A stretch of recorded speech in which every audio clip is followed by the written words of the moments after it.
What's up, guys? The Waiting All Day for SNF podcast is back. Post-Christmas episode. There we go. I'm Chase Johnson alongside Alex Frank. You know, this season hasn't really been a gift for us when it comes to our favorite team, the Bengals, but we don't have to necessarily talk about that and throw coal in their stocking. But, man, for some of these other teams this year, it's been fantastic. And the Chicago Bears, I mean, talk about gifts left and right after, just years of turmoil and trying to triumph over the bad times, but it's been well earned by Chicago. Caleb Williams, Ben Johnson. But before we get into that, Alex, Merry Christmas to you. Merry Christmas to you too, Chase, and Merry Christmas to all of our loyal listeners out there and Sunday Night Football and NBC enthusiasts. We've been doing this a little more frequently since Chase graduated from college, and congratulations on that big accomplishment. And not only are we doing this in the 20th season, but next year is the 40th season of Sunday Night Football overall, Chase. Yeah, that's true. So maybe this is the precursor to an even bigger things next year. By the way, SNF on NBC will turn 21, and when you turn 21, you're legally allowed to drink. So cue the celebration. They're gonna roll bourbon up in the booth for Mike and Chris. Oh boy. Oh gosh. I mean, they've been able to drink for a while, so we'll say that. Yeah, but I'll tell you, I was having a conversation with my family last week. So we went to the Bengals game in Miami. By the way, Hard Rock Stadium is a really nice stadium. It's very accommodating. It's a very tropical feel to it. It's a very big game stadium feel to it. There's a reason they've hosted as many Super Bowls as it has. And I made the point. Isn't the NFL better when Packers-Bears delivers 2 games in 3 weeks like they have, Chase? I mean, my goodness. You want to talk about the game last Saturday, the Bears coming from behind in the fashion in which they did. And it's so funny when they got that 4th down stop, and I said to myself, that's the defensive coordinator I wanted the Bengals to hire twice. Yep. And they didn't. Oh, crazy. So it's so interesting when you get the right people in the room and you align them with the talent that's on the roster, good things can happen. Yep, exactly. It's crazy to think about with that. And that's why the Bears are playing. And like I said before we got on the show, I think every single game the rest of the way for the Chicago Bears, maybe without exception to next week against Detroit, but that could be for seeding purposes and winning the division. Every single game the rest of the way for the Bears is the biggest in the 21st century since they went to the Super Bowl in 2006. I get it. I understand the Bears had a fantastic team back then in 2006. Great defense. Rex Grossman was their quarterback. Caleb Williams blows any Bears quarterback out of the water in terms of talent. Are you with a wall if you disagree? But yeah, exactly. So, but I'll say this, man. I mean, Bears-Niners, Sunday Night Football, you've got a marketing pitch or jingle or something that you want to get to. Set the stage. Here you go.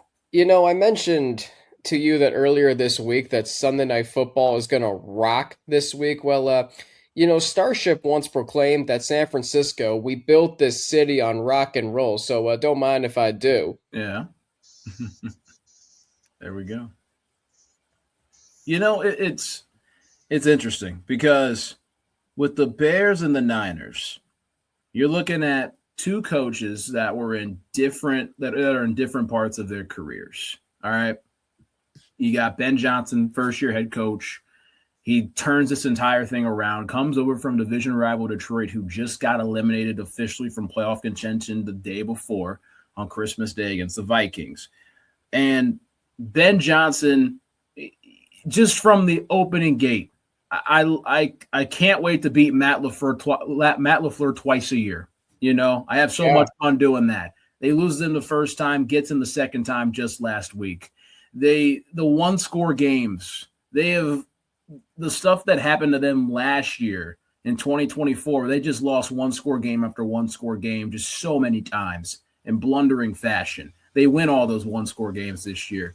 Ben Johnson post-game celebrations in the locker room, especially when with the Eagles game. He takes off his shirt. Everyone's going nuts. They put whoever back there at running back, Kyle Monangai, who again had a breakout game in Week 9 against the Bengals. But he pretty much has become a feature back for the Bears ever since that game, and it's been a nice split between him and DeAndre Swift. Oh, wait, they had that in Detroit. Ben Johnson's modeling this thing, and it's been fantastic to see. But, Alex, what do we know about Kyle Shanahan? What we know about Kyle Shanahan is that he is a much better head coach than he has ever been given credit for. And it's so fascinating to me. I was having this conversation, I forget who I was having this conversation with, but I was having this conversation with our good friend Mike Petralia of CLNS Media, and I said to him that people knock on Kyle Shanahan because he's 0-2 in Super Bowls, and then they proclaim that he can't win the big game.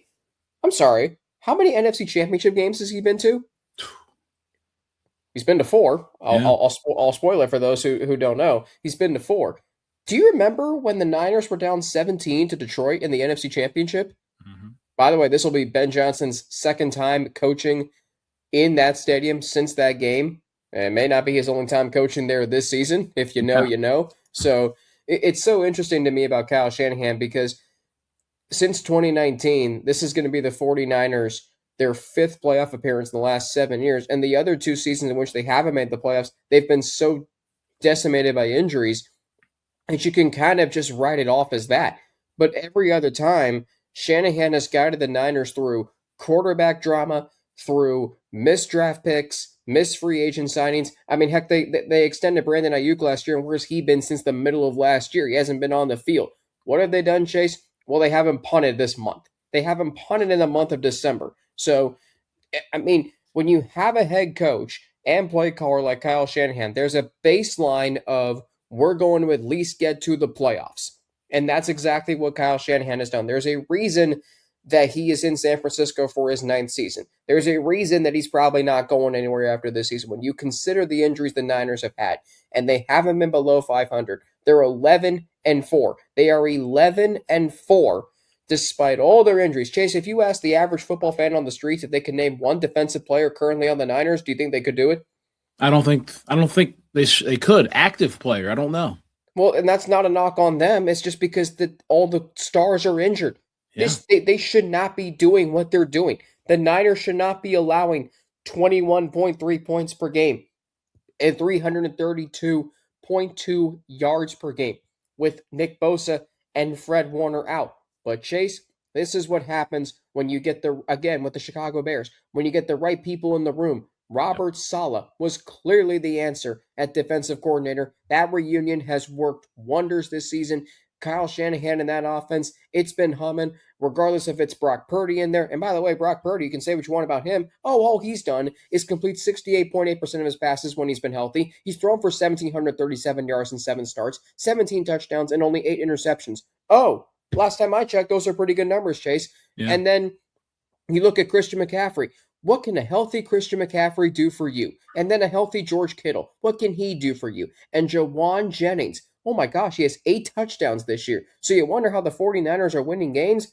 There you go. At least that's how they're doing it on offense. And then, oh, by the way, let's go to the defensive side of the ball. D. Winters had his first career pick 6 last week. Tatum Bethune, 9 tackles last week. That's 9+ tackles in 6 of his past 7 games. By the way, in primetime, he's aiming for his 3rd in a row with 9+ tackles. Alfred Collins and C.J. West both had their first career sacks last week. Cleveland Farrell, everyone, we all thought he was a bust. Well, just get him on the other side of the bay.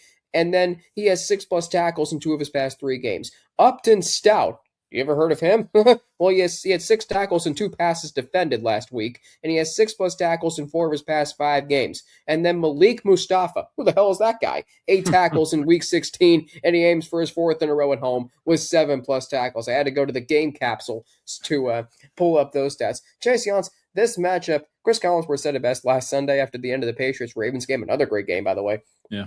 So, and I know you talked about this on your recap last week, but when he said at the end of this game, they were actually, I think it was Mike that said this. It was Mike Tirico that said this, excuse me. So Mike was talking, he was in Chicago watching the Bears practice. And I mean, I think members of the Bears organization were joking around with him saying, well, we're on your schedule. Maybe we won't be by week 17. Did you ever think this matchup would be this good? I mean, with the smash mouth throwback to the 1980s of the Bears and Niners. And I mean, yeah, you know, it's so funny. that it's going to be a time to Brock and roll on Sunday. Brock and roll, Brock Purdy. Well, this is the Bears' 40th anniversary of their Super Bowl shuffle. So if you love 80s rock and you love rocking and rolling, well, you can Super Bowl shuffle your way to the site of Super Bowl 60 in Santa Clara, California. It's perfect. It really is. Again, this could just be the precursor of what the Bears are looking at. Maybe they're looking at, oh, maybe we'll have someone sit up here. We'll have, families sitting in different suites like this. They're trying to get around. How CBS did that with the Raiders a couple years ago. They're like, we got to call a game to get comfortable here. We got to see what's going on. This could be the Bears' time. I don't know. But then the Niners are like, hey, this is our home. Again, the Bucs did it in 2020. They won the Super Bowl at home. The Rams won it in 2021 at their house. It's not an uncommon thing anymore, especially in the 2020s decade. But a question you proposed to me was which defensive coordinator will have the best game plan. And looking at both of these defensive coordinators, they're both former head coaches in the NFL. Mm-hmm. Dennis Allen, you've got Robert Saleh. These guys have really dug deep to find that greatness out of their guys. Dennis Allen, in games where the Bears win, they force so many turnovers. They're winning like the turnover margin, like three turnovers to the offense's one over the course of every single win they've had, which is 11. And then the Niners, like you just mentioned, we're pulling out names out of the phone book on this defense. It's crazy to think. And another guy I was thinking about, I don't know he necessarily isn't doing anything great right now, but Eric Kendricks plays for the Niners. Did we realize that? I saw him Monday night and I was like, oh my God, he's still playing? Eric Kendricks? Crazy. But wow. I mean, just in your opinion, which defensive coordinator do you think will end up having the best game plan on Sunday night? Well, first of all, it's interesting to point out that both of these defensive coordinators are former Super Bowl champions. Dennis Allen was the Saints secondary coach from 2008 through 2010. You may remember some secondary player by the name of Tracy Porter, who saved the Saints in the NFC Championship and then had the game-sealing pick six in Super Bowl 44 in Miami. I was just in that stadium, by the way. And then Robert Saleh was the defensive quality control coach of the Seahawks in 2013 when they whitewashed the Denver Broncos in Super Bowl 48. So these two defensive coordinators know their way around a defense, and now they hold the keys to this game on Sunday. But here's the thing, Chase. Robert Saleh has a monumental task, but at the same time, a very simple one. Keep Caleb Williams in the pocket, and you can create some turnovers. And that is exactly what he is going to do, or should do at least, on Sunday night. So for me, I put my trust more in Robert Saleh, because Dennis Allen, to me, what he needs to do, very similar. Well, actually, it's not very similar. He needs to take away the middle of the field. He needs to take away McCaffrey and Kittle and say to Brock Purdy, I dare you to beat us on the perimeter with Jawan Jennings and whoever else you're going to run out there at wide receiver. Ricky Pearsall. If that's what he's going to do. But for me, Robert Saleh, he has faced so many great quarterbacks in his career as the 49ers defensive coordinator. And it comes down to, can you keep Caleb Williams in the pocket? Can you dare him to beat you from there? Because his completion percentage, let's be honest, is not very good. It is, according to, if I can pull this up here, it is 57.8. Not great. It's not great. Now, he's having he's thrown for 3,400 yards. He's thrown for 23 touchdowns. He's taken less sacks. That's fine. But he still plays a reckless style of football. I want to see what he can do when he's in the pocket. And the 49ers defense, their no-name defense that you have to, again, look up in a phone book. I mean, the 49ers, for crying out loud, they have more insurance policies than that makes the good neighbors of State Farm shaking their boots, for crying out loud. So tough. Yeah, tough indeed. So to me, Robert Saleh, he's a veteran. Look, they're both veterans, but Robert Saleh has the more simple job to me in this game. And if he does that, now again, if Caleb Williams can utilize DJ Moore and Jade Walker, you heard of him before last week? Yeah. Kyle Manung, Colston Loveland, and then Cole Kmet. Wait, is Cole Kmet even on? Oh, wait, he might be hurt, actually. Wait, no. They've got a bunch of guys on their roster that they've pulled up from there. But, I mean, it really does pose the next question, though, as whichever defensive coordinator can get their job done is putting some of the best play callers who are the head coaches of these teams in a fantastic position in Ben Johnson and Kyle Shanahan. Yes. Alex, I got a question for you. So is the winner of this game, will the head coach who wins this game be the coach of the year in the NFL? I think he should be. I definitely Ben Johnson. When you look at the Chicago Bears and how far last year they were like they found every conceivable way to lose games. Hail Mary, not using a timeout on Thanksgiving when you clearly had it. 6-3 on Thursday night, and if you watch that game, congratulations. This year they have found ways to win games they never should have won. At Las Vegas, at Washington, at Cincinnati. We don't really need to spend too much time on that. You already know what happened there. Home against the Giants. Even Saturday. Saturday. They had no business winning that game. They did. Yep. So to me, like, we talk about head coaches, X's and O's. Here's what really matters. Culture and leadership. Do the Bears have that in Ben Johnson? Yes, they do. But Kyle Shanahan, with all that's gone wrong for the 49ers this season, McCaffrey's, health concerns, Brandon Ayuk, what's he up to? Brock Purdy's turf toe, 49ers defense this, injuries left and right. And all they've done is go 11-4. They are 11-4. Yeah. I mean, they have won, 5 straight games, and their last loss was at home to the Rams, who are also 11-4? I mean, you tell me if that's good. I mean, we said before the season, look at how easy their schedule is. You still got to win the games. It doesn't matter if Brock Purdy's back there or Mac Jones is back there. They've been winning games. Yes, they have. That is the sign of a really good head coach. So, we talk about what Liam Cohen's done and Mike Vrabel's done. What Kyle Shanahan has done in San Francisco, if they are the number 1 seed in the NFC and they beat the hottest team in the NFL, arguably, in the Bears, who's to say that Shanahan shouldn't win Coach of the Year? If he wins this week, and if, let's say, next week they host Seattle on Sunday Night Football to close out the regular season, which would be unbelievable, and they win that game, how is he not at least a front-runner consideration for Coach of the Year? Exactly. Yeah, we never thought we would say this, but this might be the most anticipated SNF game on this entire slate. We had to wait till after Christmas to open the slate present. Now, Fox doubleheader, okay? The big one that we're looking at with, the 425 game, Eagles-Bills. The question is, how will both of these teams approach this game? But I got to ask you this. This could be seen as a dumb question, but do the Bills rely on Josh Allen to play too much hero ball? No, I don't think they do. No. I think it's this year. It's been when he's needed to play hero ball, he has. By the way, if you wonder what's wrong with the Bills' offense, they lead the AFC in total offense and scoring offense, so nothing wrong there. Look at the run game, too. Their run game is fantastic. Oh, James Cook has 1,532 rushing yards and 12 rushing touchdowns, so clearly they're doing something right there. Oh, by the way, Josh Allen has 552 rushing yards and 12 rushing touchdowns, so there is that. If you want to ask what's wrong with Josh Allen, what's wrong with him completing 69.6% of his passes for 3,406 yards and 25 touchdowns, and then he adds 12 rushing touchdowns on the ground? Chase, that's an MVP caliber season, isn't it?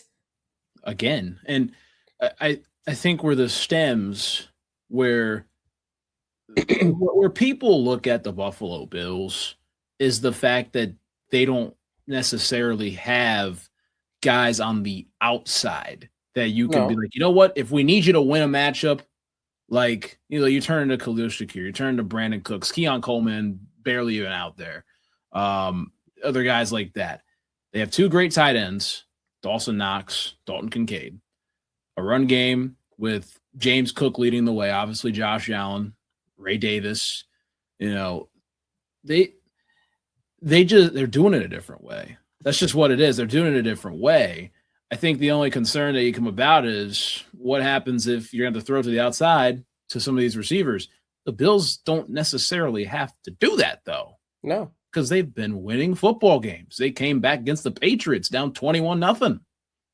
It's They won twice. So, it's I think the public eye is so concerned about it has to look a certain way. It has to look like this. It has to be balanced offense. And the Bills are playing a balanced offense when it comes to the numbers, but when you watch, it's like they run the football, they ground and pound, they throw to the tight ends. It's Josh Allen getting out of the pocket and running when he has to. In today's game, that's good enough to get you to the Super Bowl. When your defense is playing well, rushing the passer, and getting after the quarterback. That's good enough to get you there. Do you know what's so great about the Bills? And I saw someone tweet about this yesterday. The Bills have beaten the Ravens, the Chiefs, and the Bengals at home this year. Yeah. The other big three quarterbacks in the AFC, Allen has slayed. You cannot deny that. That it when he has needed to play his best, he has this season. Yep. Week 1 SNF, arguably the greatest SNF regular season game in the last 20 years. Yep. He was unbelievable that night. The Chiefs game. Oh, what's wrong with Josh Allen?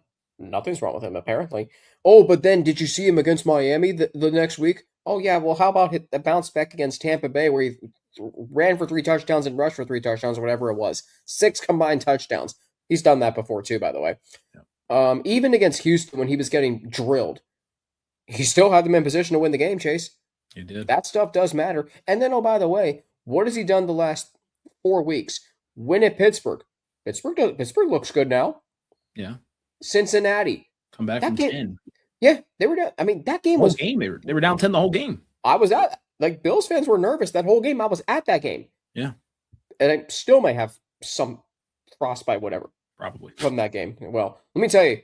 Okay, quick aside here. That stadium, and I know that stadium is no longer going to be in existence after this season.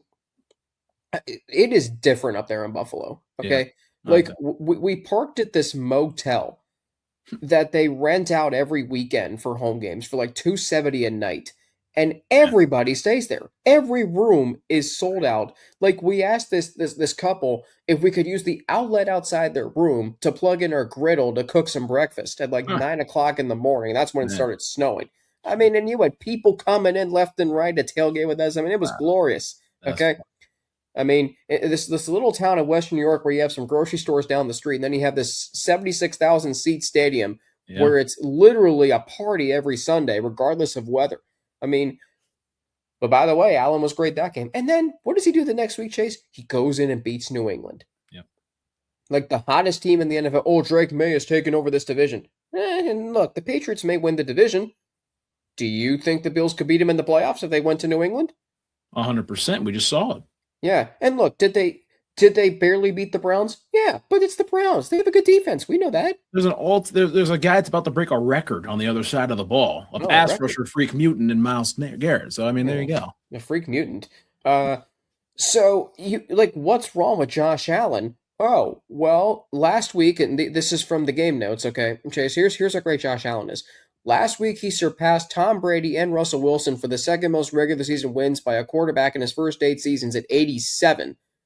Remember, the Bills had only made the playoffs one time in the last, 20 years before they drafted Josh Allen, so clearly they were smart to pick him. Then he needs a touchdown to become the youngest in age and fastest in games played to reach 300 career offensive touchdowns. My goodness. Has a 60-plus completion percentage and 205-plus passing yards, a touchdown pass, and 100-plus rating in each of his 7 home starts this season. Clearly, when the stakes are the highest and you're playing at home and where greatness is required, Allen does that in spades. It does. It definitely does. I mean, then you flip it over to the other side, though, with the Eagles. I know the Eagles, they beat the Raiders, and then they end up beating the Commanders on Saturday, and they won the division. It was a good win. It was a good win, understandably. They had to bounce back. They were down against the Commanders in the first half and missed some kicks and everything. But, man, something just – I don't know why I feel this every other year with them. Something just feels off with them, But time and time again, they're always in it toward the very end.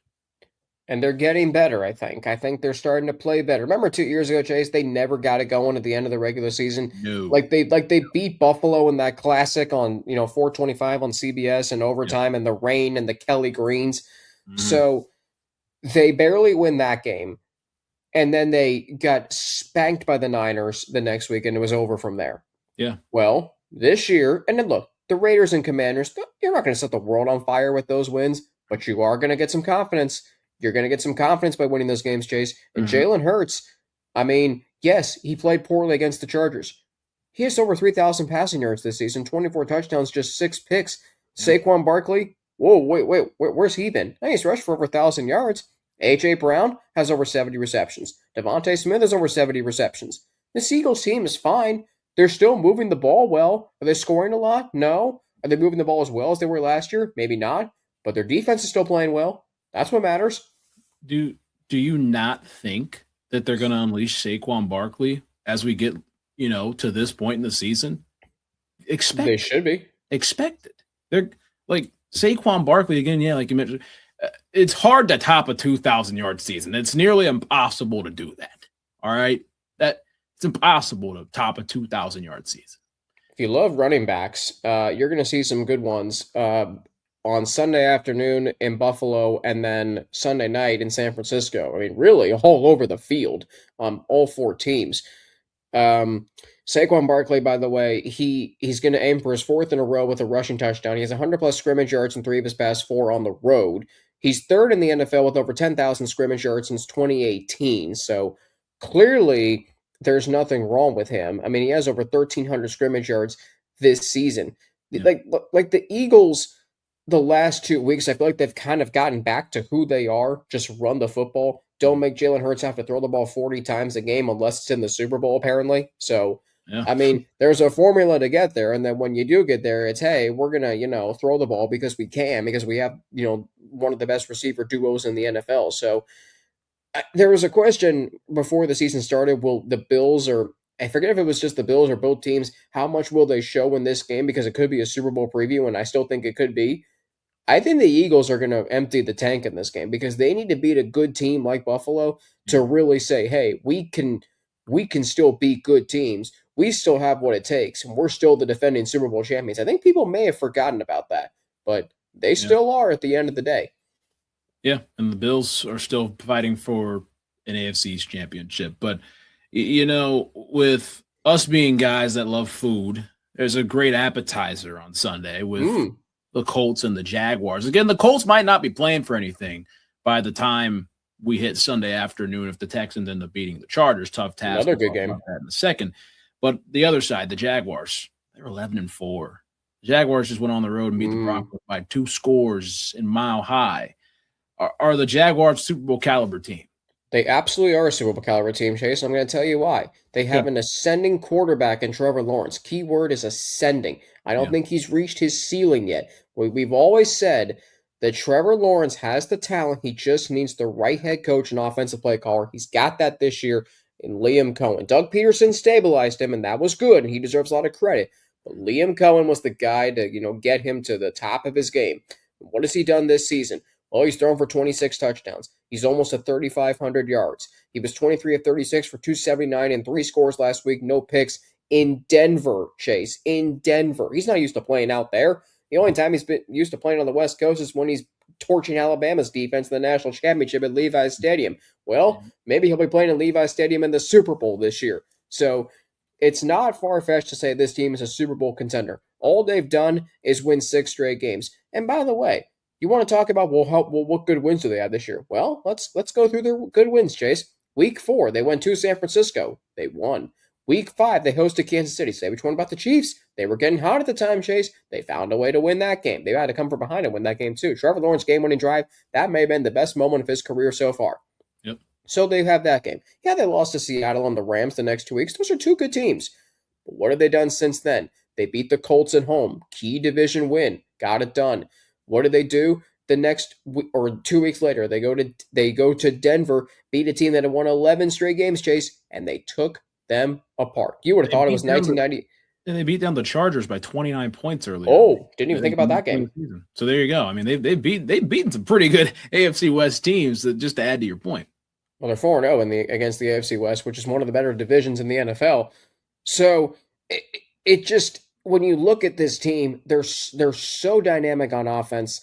They're solid on defense. They're good enough on defense to where they can make an impact. They play complementary football, and that's key going into the playoffs. Liam Cohen, you can say what you want about his brashness. You can say what you want about his cockiness.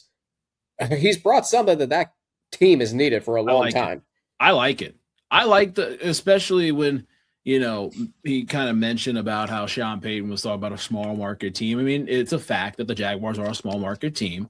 But on top of that, I like that Liam Cohen took it personally and made it a message to his team. And they went out there and they kicked some ass last Sunday. So again, the Jaguars don't care. The Jaguars don't care about what other people think of them. Like you mentioned, they're an 11-4 football team, and they took care of the entire AFC West, and they're trying to pack up the division the rest of the way. So in simpler terms, I mean, the Jaguars, we don't see them necessarily on the national stage. We will see them on the national stage as we get into the playoffs and next year as well. Absolutely. But, man, I mean, we saw them week 2, and it's different. It's a completely different league week by week, any given Sunday. But man, I'm excited to sit down, take a minute, and watch a little bit of that Jags game on Sunday. It's going to be fun to see because there's some other guys that have emerged, and one guy that I really like, and I mentioned him before, was Parker Washington as a receiving target. I really like what he's done. I won't get much into it. You can watch the short on that, but it'll be interesting to see what the Jags can do. But before we get to Sunday, we've got 2 games Saturday. Texans-Chargers. I mean, so how many contenders do you think are in the AFC? Just give me a number because it's a wide open picture. Do you think all 7 teams have a legit shot to win the Super Bowl from the AFC? So we got, let me run through the teams real quick. So we got Denver at number 1. They definitely are Super Bowl contenders. I mean, their defense is good enough to get in there. Yeah. And when Bo Nix needs to make the throw, he will. So Denver's up there. New England, I think you can say which one about their 4th place schedule. Drake May has exceeded all my expectations. They're good enough. And Mike Vrabel's also been there before, so that helps. That's 2. Jacksonville's a Super Bowl contender. Pittsburgh is interesting. Yeah. Because if you don't knock them out early, I don't think you want to face them. No, I don't think you want to go to Pittsburgh and play them in the playoffs, though, which is going to happen. Or if they come to you. Yeah. I mean, that's true. Because they have elements of their team and fan base that will travel. That's very true. Okay, so them's a question mark. Chargers, I would. Who else do we? Bills, absolutely. Yeah, then Texans. I think my biggest question is if they're going to play at 4:30 on Saturday of Wild Card Weekend. I mean, this will be the first time they've been a wild card team on the road. Now, who's the bigger threat though between the 2? That's a very good question. Hey, that was your question, by the way. That was your question. So it is. It is, and I can make a case for both teams. Wow, that's so good. I'm going to say the Texans. I agree. I think the one thing that sticks out for me is the stat where Jim Harbaugh in his 2nd year at any program is, that team usually makes some really big sort of run, especially when he was with the Niners, when he was back there with Michigan. Even this year they've done it quietly this year in a way. I mean, they're 11-4. They still have a chance to win the division if they win out. So, and possibly get the number 1 seed. But that's the thing that gets me, but also at the same time, Justin Herbert in the playoffs, as well as his injury, the offensive line, there's a lot of concerns. But the Texans, where I agree with you, is their defense is they're just so good. CJ Stroud's playing better football. Nico Collins is a matchup problem. They've finding guys to run the football with. Dalton Schultz is a hell of a problem in the middle of the field. I mean, yes, 75 receptions. And you know what's the scariest thing about them? They're experienced. They've been here before. They've won playoff games in back-to-back years with C.J. Stroud as their quarterback. And basically no receivers. Exactly. I mean, that's a good point that you bring up there. And if they do, I mean, like, let's say you go face New England on the road, who hasn't been in the playoffs in, a few years, or let's say you go face, I mean, the one thing I would love to see is a Houston-Jacksonville playoff matchup on Wild Card Weekend. Can you imagine that? Jeez, that would be awesome. I would, man. Like, I would hope that it would more than likely be a 3-6 game, but I hope NBC would get that. I would hope that. They went to Washington, Tampa Bay last year when I didn't expect them to. Yeah. Oh, can you imagine? Oh, this show would go so hard. If Houston, Jacksonville are the Sunday night game. It should be, if that's the case. It should be a Sunday night game. I'd love it if it was. In a year where like Kansas City, Detroit, Baltimore, Cincinnati, and whoever else is a name brand team or has a big name quarterback that isn't going to be in the playoffs. The Cowboys too. Yeah, the Cowboys. I mean, put Houston and Jacksonville. Come on. I mean, did you ever think we'd be talking about the AFC South in this context before the season started? Not one bit. Wow. And here's the other thing too about the Texans, Chase. They were 0-3. Now they're 10-5. You know what's funny though? This is not the first time they've done this. Oh, funny. In 2018, I know they had a quarterback that we might not want to mention, but they did it before. That's the big thing. Like they also had JJ Watt, so that helps. That helps quite a bit. Shout out to him and Ian. But yeah, I mean it's the Texans, man. They've got this sort of.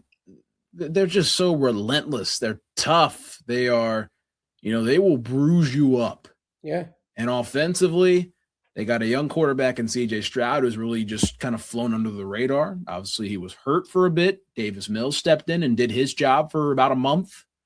And Nico Collins has been great. The run game's picked up. I mean, Davis Mills has more than did his job. That team was 3-5 and down 19 to Jacksonville in the fourth quarter. Yeah. And they won that game. By the way, if you want to measure how good a team is, Jacksonville, that loss could have broken them. They haven't lost since. Exactly. Both teams haven't lost since. Oh, that's interesting. So, I mean, CJ Stroud, here's a fun stat for you. He is 5 straight games on the road with 200+ passing yards. That's really good. Yeah, it's a model of consistency. And the Texans, they lead the NFL in scoring defense. They lead the NFL in total defense. So, I mean, Danielle Hunter and Will Anderson both have at least 11.5 sacks. Kamari Lassiter and Derek Stingley. I mean, that's secondary. It's going to be like if let's say they do face New England's vertical passing game or Jacksonville's vertical passing game. Good luck. Like you better be able to run the football because your shots downfield are going to be few and far between in those games. Yeah, exactly. I'm excited to see. And I think the Texans might be one of the 3 most dangerous teams in the entire AFC field. And we'll talk about that once we get our actual playoff field confirmed. Well, that's going to be these playoffs are going to be so good. They're going to be awesome. It's a wide open door for anything. It's wide open. And there's still elite teams and quarterbacks in the playoffs this year. There are. And we're gonna have some guys that can make some names for themselves, and someone's going to win a Super Bowl this year for possibly the first time. You think making predictions in the playoffs is going to be hard? Try making your season predictions next year. I might just mail it in. I'm serious. I might just. You don't even know. That's the crazy thing. It's not just the Bengals that had trouble building around Burrow. The Ravens. I mean, look at the issues they have. Speaking of the Ravens, there you go. I mean. Like you mentioned, forget the present. There hasn't really been much of a present. The Packers got into the playoffs. They did. They're the same team. I think they're the same team as they were last year without Micah Parsons. With Micah Parsons, I'd say they're a devastating injury. Exactly. Do they win last week if they have him? Yeah. I think they do. I think so. I think one sack could have changed the entire game at some point in this, But yeah. And also Jordan Love got hurt too, so that doesn't help. But I'll say the Packers are the exact same football team as they were last year without Micah Parsons. With Micah Parsons, they're a Super Bowl contender. they're a legit team that I'm like, man, I still don't want to face the Packers in the playoffs. But with Micah Parsons out there, it's like, oh, these guys could go to the Super Bowl, regardless of where they finish in the division. But again, right now, they'd be set up to play against the Bears, who they had a lead on and everything else, and we'll talk about that another time. But the Ravens, especially after Sunday night and Lamar Jackson, man, okay, what are we thinking on the future of the Baltimore Ravens? Because we've seen a lot of reports come out, some opinion pieces, columns, some rumors, some thoughts about John Harbaugh and Lamar Jackson, that John Harbaugh is getting tired of Lamar Jackson, that Lamar Jackson doesn't like any sort of criticism that's put on him. They signed to a long-term extension, but do the Ravens actually do anything with it? Do they actually move Lamar? Do they move other pieces? Do they move John Harbaugh? Do you move John Harbaugh or Lamar Jackson first? I can't believe I just asked that question. It's a tremendous question. I mean, I can't believe it. Like that's going to be a fun conversation to have in the off season, because I was having this conversation at Christmas last night, and Lamar Jackson is one of my favorite players in the league because early on in his career, he faced doubts that he was actually a quarterback, if you'll remember. Yeah. And he faced it with humility. He faced it with grace. He was very humble about it. And all he did was kept winning games. And he got better as a passer each season. And he deserves a lot of credit for that. And then when Todd Monken came in, he took off as a passer. I mean, what he did last year as a quarterback from the pocket was absurd. 41 touchdowns, 4 picks. We have to admit he was great when he needed to be. And then the playoffs, Chase. Remember last year when there were people saying that Lamar Jackson was not to blame for the Ravens losing to the Bills? Yeah.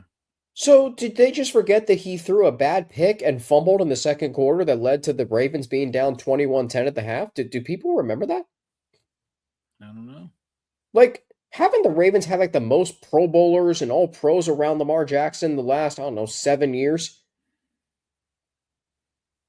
And yet, or no pun intended, 8 years. But what has Lamar Jackson been able to do with that, Chase? Yeah, I don't know. It's so interesting. Like, I said before the season, John Harbaugh, this was going to be his last season. That was one of my bold predictions. Turns out, I mean, sometimes, and the Ravens are an organization I think could do this, you have to know when something doesn't work anymore. I just don't think it's working, and that's okay. He got 18 years, Chase. He won a Super Bowl. Like, he's done more for that franchise and that city than probably only Ray Lewis has done more than. Yeah. I think you gotta go. You have to let go of Harbaugh before you let go of Lamar. I think it's as simple as that.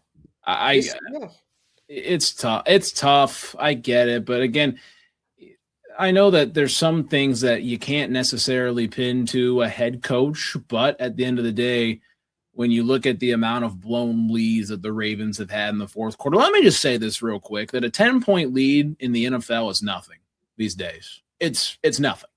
But at the same time, when you've blown 12 fourth quarter leads since 2021? You think the Bengals blow a lot of leads, and you think Joe Burrow's injury prone? Let's turn the conversation a little bit, Chase. I mean, it's just you got to ask that question of, is this the right leader of the football team at this point in time? My interesting thing is, I don't think he is the right leader of this football team at this time. You meaning Harbaugh or Lamar? Harbaugh. Okay. When Sean McVay hires him as a special teams coordinator next year, that just sounds like a match made in heaven. So it does, and I just don't think you can move off Lamar. I'm being honest. I don't think you can move off Lamar because right now. Who are you going to get? That's exactly the point. Who's better than Lamar Jackson that's going to be available? Who's better than Lamar Jackson, period, is a legit question. Because then you're like, okay, Josh Allen, Patrick Mahomes. Well, Patrick Mahomes has basically a lifetime contract in Kansas City and just tore his ACL.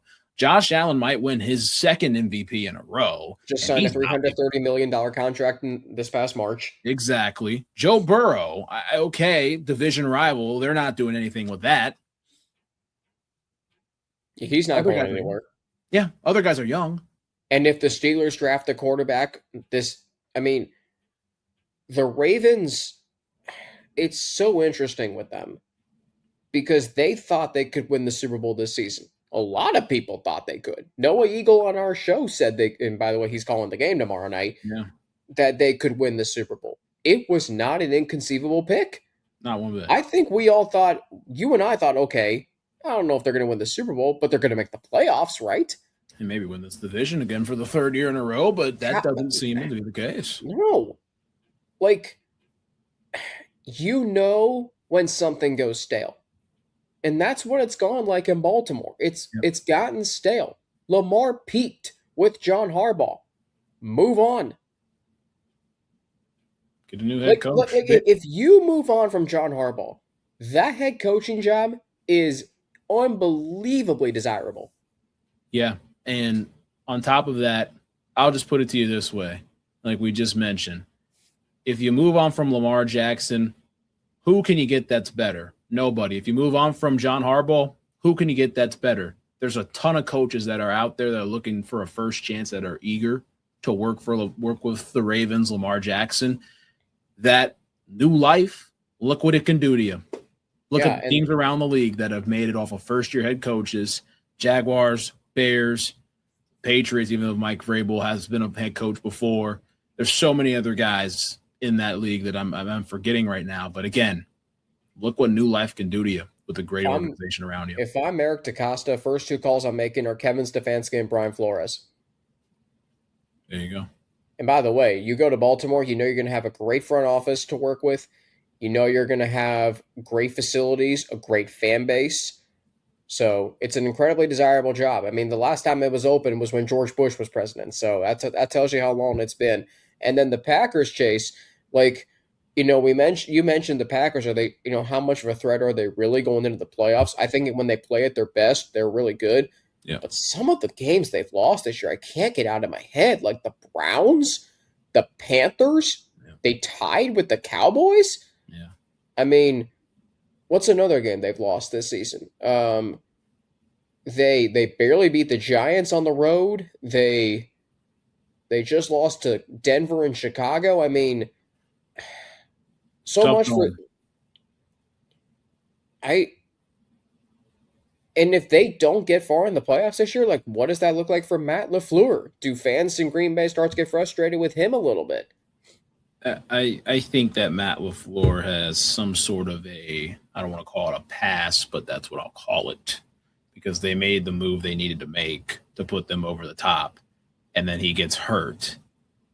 I think the Packers are fine, but I don't think they're going to win anything this year. I don't think they're going to compete for anything this year, but all right. There's that. So let's go through some games real quick. We'll keep these. We'll go rapid fire at these. All right. Do we want to talk about the Christmas games yesterday? Kind of our one key takeaway from each game. Very, very briefly. Cowboys, Commanders. The Cowboys are a secondary away from being a legit football team. All I got. Yeah. Dak Prescott has always deserved a lot more credit than what he's been given. But you have CeeDee Lamb and George Pickens on the outside. If you can keep those two together, do not be surprised that the Dallas Cowboys are an elite offensive team again next season. By the way, Dak Prescott, 4,000 passing yards again coming off of injury. He may win comeback player of the year again. Yep, it's the norm for Dak going forward. Now you got the Lions and the Vikings. Oof. Major problems. Detroit, there's a big problem. There is a huge problem right now. There's a big problem. My cousin brought this up to me yesterday. Ben Johnson made Dan Campbell a great head coach. It's not an overreaction. It isn't. You saw what it was before. You saw what it was with. And now you see what it is after. There you go. That loss to Minnesota in week 9, whatever it was. Yeah, week 9. That was the wake-up call that That doesn't happen normally in Detroit now, but it Yeah. did. I mean, here's the crazy thing. They are 1-4 in the division this year. Yeah. Last year they went 6-0. Got to take care of your business at home, and that means in the division as well. You got the Chiefs and the Broncos. I'm not bought on the Broncos completely. I'm really not. I know the Chiefs, it's a divisional game. I get it, but I don't think the Broncos are the number one threat in the AFC. I think if they get home field advantage, then yes, going to Mile High is tough. But we saw a team go in there and beat them by 2 scores. I don't think they're I don't think they're the biggest threat in the AFC.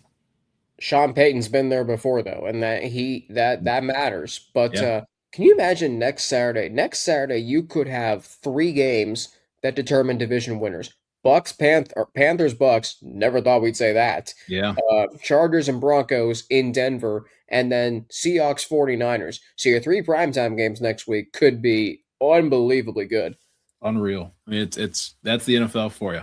All right, let's go rapid fire picks. Texans Chargers tomorrow 4:30.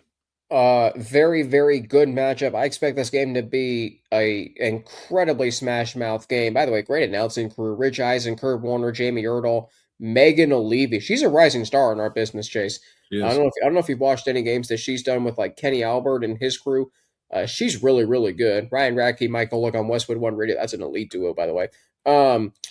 Give me the Chargers 27-24 in a really, really good game. I'll take the Texans in the upset. All right, let's go Ravens Packers. Don't know what the status is right now of either quarterback for the Packers. I feel like Jordan Love's probably going to play. I don't know. Lamar Jackson's doubtful. Give me the Packers. I'm taking the Packers at home. Noah Eagle, Top Blacklish, Catherine Zappin on the call on Peacock. It's Peacock exclusive.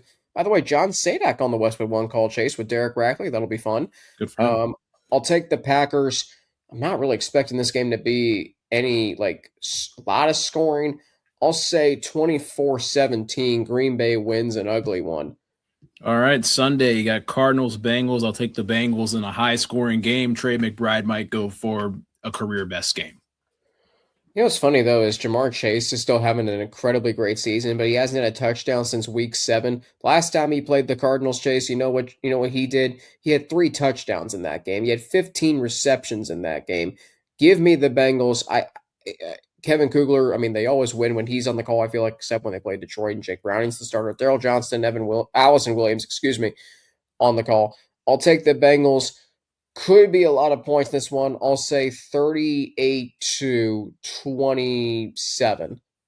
Steelers, Browns. I'll take the Steelers in a very tight one. They have not won in Cleveland since 2021. That's really interesting. Jim Nantz on the call for that game, as he was in 2021. Yeah.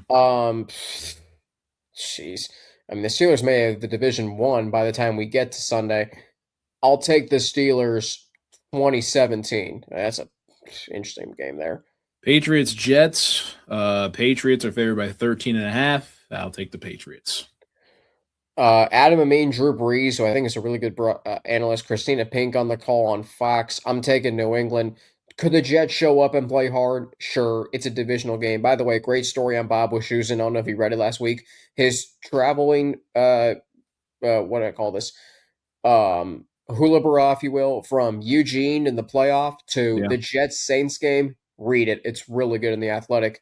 But I'm taking the Patriots 31-14. All right. Saints, Titans. Saints playing really good football. Tyler Shuck. How about him? Then the Titans with Cam Ward. They beat the Chiefs last week. This game's in Nashville. I'm going to roll with the Saints. I'm going to roll with them. Why not? They may have something with Tyler Shuck, and I feel really happy for them because the NFL is better when the Saints are good.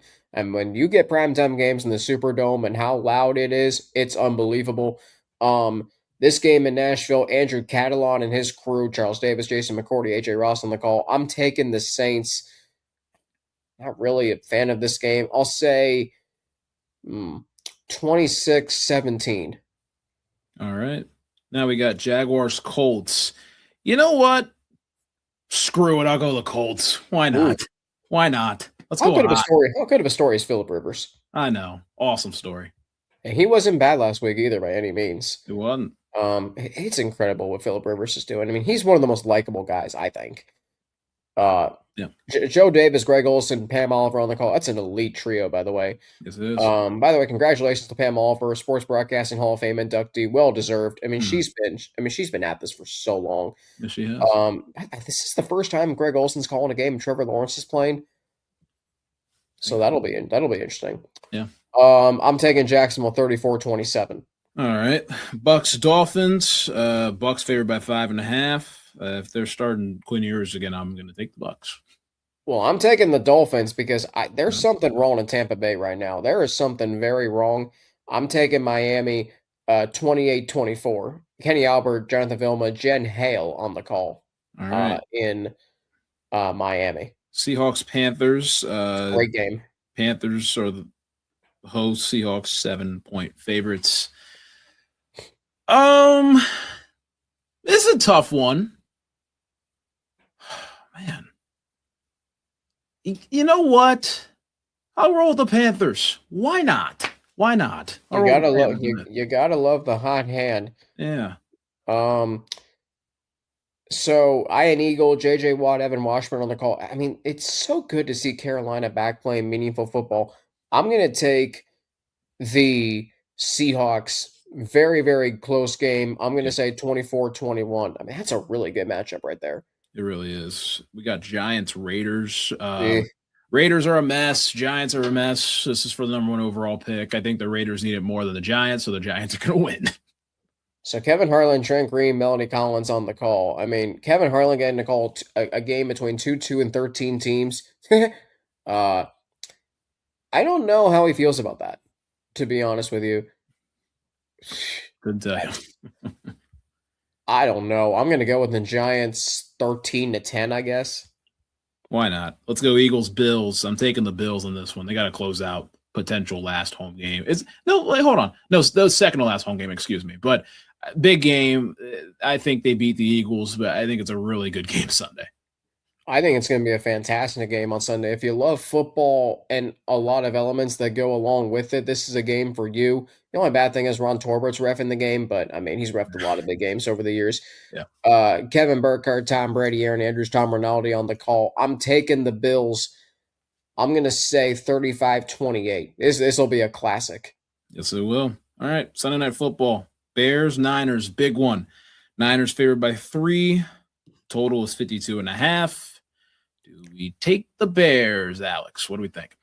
Episode 424 of Sunday Night Football on NBC. Only the second Bears-Niners matchup, Chase. Do you remember the other one? Week 2, 2014, opened the stadium. Brandon Marshall one-headed catch. Bears won. Had 3 touchdowns in that game.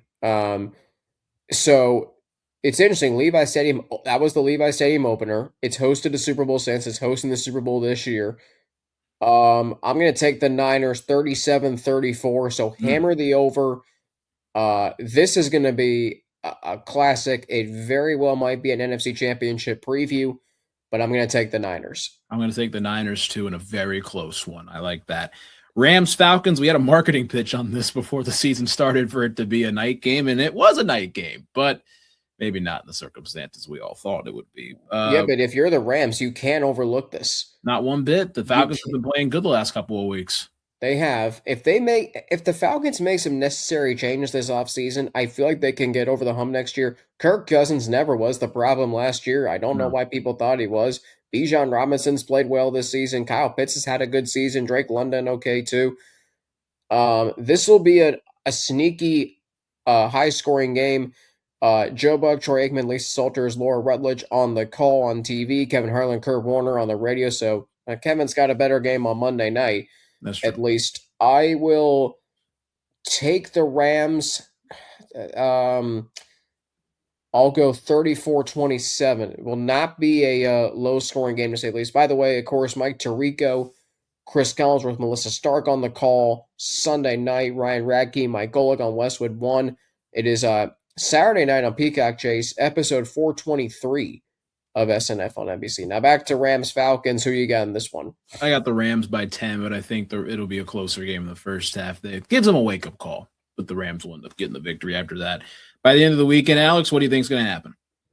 A lot of things could happen by the end of the weekend, but by the end of the weekend, Kyle Shanahan will be given his flowers once again because, I mean, you talk about leading a beat-up 49ers team on a slightly short week, and I don't think they'll punt again on Sunday night. So everybody will be seeing just how good this 49ers team is. And here's the thing, Chase, even if they are a wild card team in the playoffs, the last 2 times they've been a wild card, they have gone to the NFC Championship, and they should have won both of those games. Yeah, and by the end of the week for me, ...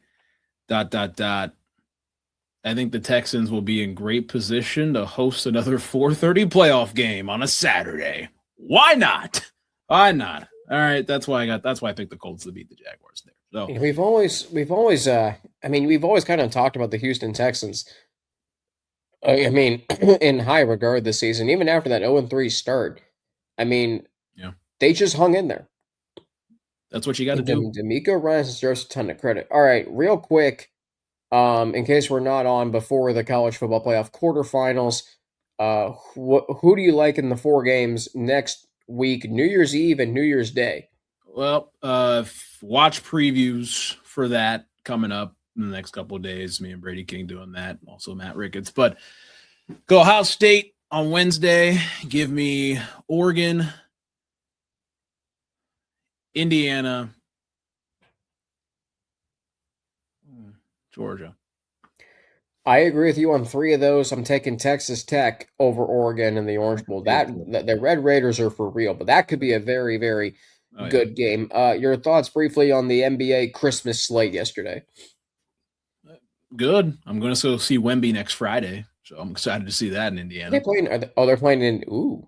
Yeah. So I'm just excited to see him. The Spurs got the Thunder number, so there you go. I mean, everybody who thought the Thunder were going to cruise to a title, now all of a sudden, I mean, someone's got to do the dirty work against the Spurs for the Thunder to cruise to the title, is what I'll say. The Spurs, they had some lean years, but they're such a well-run organization when they're good, and the NBA is better for it. Yep. Everybody's like the NBA is all this and that. No, it's not. I think it's been really fun to watch this year. Yeah, I'm a bigger fan of college basketball than I am NBA. But your thoughts on the college basketball landscape right now? A mess. And that's where I'm kind of now on the line of 50-50. But I like college basketball for March Madness as we get later into the season, learn about more players that, can make the jump to the NBA. Some guys that won't make that jump that will have high-profile LinkedIn profiles later on. Who's the best team in college basketball right now? I have absolutely no idea. Get back with me after the Super Bowl. Fair enough. Ooh, after the Super Bowl. Okay. Do you think Kentucky has rebounded nicely since their debacle against Gonzaga? Yeah, it's been nice, but the SEC is a gauntlet, so that could be a completely different story once we get past the Super Bowl. That's when I pay attention to college basketball the most, is once we get past Super Bowl, I'm doubted on college basketball. How much patience do you have with the Bearcats right now? None. I mean, I'll keep it at that. None.